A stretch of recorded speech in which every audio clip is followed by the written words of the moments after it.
Legal services authorities act ప్రకారము ఇప్పుడు నేను పేర్కొనబోయే వర్గాల వాళ్ళు ఉచిత న్యాయ సేవలు పొందొచ్చు. మొట్టమొదటిది ఎస్సీ ఎస్టీ కుటుంబాలకు చెందిన వాళ్ళు.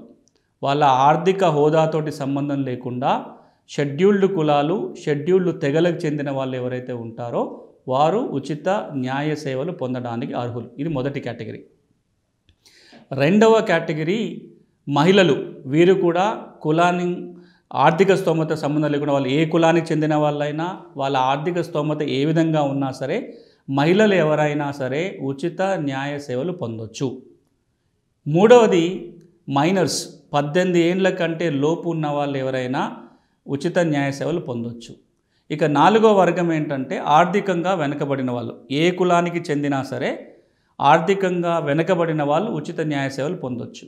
ఎవరిని ఆర్థికంగా వెనుకబడిన వాళ్ళు అంటారు అని మనం చట్టంలో చూస్తే ప్రభుత్వం నిర్దేశించిన వార్షిక ఆదాయం కంటే తక్కువ ఆదాయం కలిగి ఉన్న వాళ్ళని ఆర్థికంగా వెనుకబడిన వాళ్ళు అంటారు.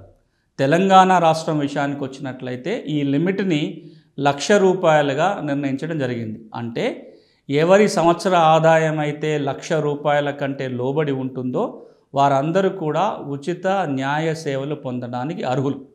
ఇక వీళ్ళతో పాటుగా ప్రకృతి వైపరీత్యాలు జరిగినప్పుడు ప్రకృతి వైపరీత్యాల బాధితులు ఉచిత న్యాయ సేవలు పొందడానికి అర్హత ఉంటుంది.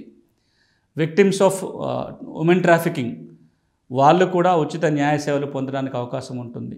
ఇండస్ట్రియల్ లేబర్ అంటారు. ఫ్యాక్టరీలో కానీ ఇండస్ట్రీలో పనిచేసే కార్మికులు ఎవరైతే ఉంటారో వారు కూడా ఉచిత న్యాయ సేవలు పొందొచ్చు.